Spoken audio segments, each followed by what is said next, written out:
கலங்கவில்லை மனம் கலங்கவில்லை, கலங்கவில்லை மனம் கலங்கவில்லை.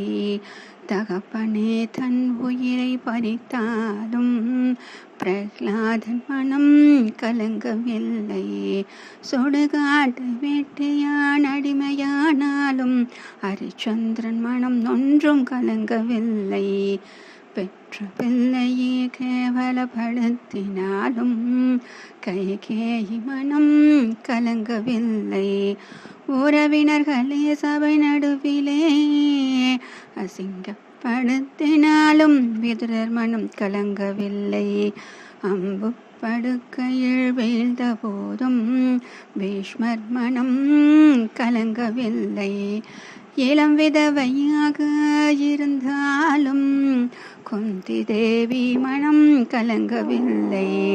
தரித்திரனாக வாழ்ந்த காலத்திலும் குஷேலர் மனம் கலங்கவில்லை. ஊனமாக பிறந்து வாழ்ந்தாலும் கூர்மதாசர் மனம் கலங்கவில்லை. பிறவி குரடனாக இருந்தாலும் சோதாசர் மனம் கலங்கவில்லை. மனைவி அவமானப்படுத்தினாலும் சந்த துக்கார மனம் கலங்கவில்லை.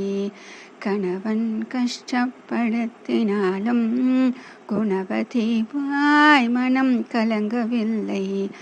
இரு கைகள் வெட்டி நின்றாலும் சாரு காதாசர் மனம் கலங்கவில்லை. கை கால்கள் வெட்டி வாழும் கிணற்றிலே தள்ளினாலும் ஜெயதேவர் மனம் கலங்கவில்லை. மகா பாபியிடம் வேலை செய்தாலும் சஞ்சயன் மனம் கலங்கவில்லை. பெற்ற பிள்ளையை பறி கொடுத்தாலும் பூந்தானம் மனம் கலங்கவில்லை. கூட பிறந்த சகோதரனே பாடாய்படுத்தினாலும் தியாகராஜர் மனம் கலங்கவில்லை. நரசிம்ம சந்நிதியில் விஷதீர்த்தம் தந்த போதும் மகாராஜ சுவாதி திருநாள் மனம் கலங்கவில்லை. சோழராஜன் சபையில் கண்ணை இழந்தாலும் கோரத்தாழ்வன் மனம் கலங்கவில்லை.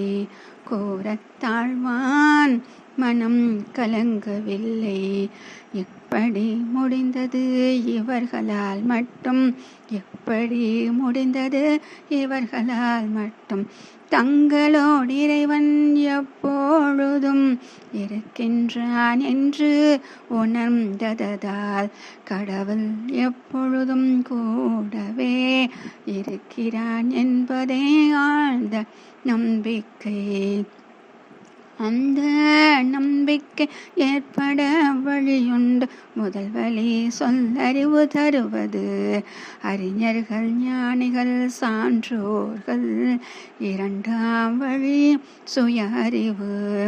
மனம் தெளிவடைந்து ஏற்படுவது நம்பிக்கையே நம்பிக்கையே நம்பிக்கையே நம்பிக்கையே.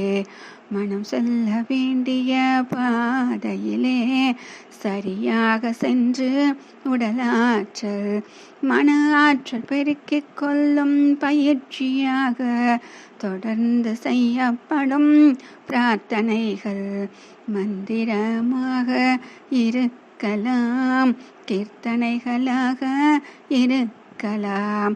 அன்பும் அறநெறி உண்மையும் சத்தியம் நியாய தர்மங்களே காக்கும் பண்புகளாக இருக்கலாம், காக்கும் பண்புகளாக இருக்கலாம். இவற்றை மாறாமல் கடைபிடித்தால் வாழ்வில் தோன்றும் எந்த சங்கடங்களை எளிதில் நாமும் கடக்கலாம், எளிதில் நாமும் கடக்கலாம். என்ன நடந்தாலும் எதை இழந்தாலும் ஆத்ம திருப்தியுடன் செய்யும் செயல்கள் ஆத்ம பலத்தை தந்திடுமே. அந்த ஆத்ம பலமே எதையும் தாங்கும் சக்தி. ஆதலால் திடமாக பகவானை வழிபடுவோம். அன்பே கடவுள் என போற்றுவோம். உறுதியுடன் உண்மையாக இருப்போம்.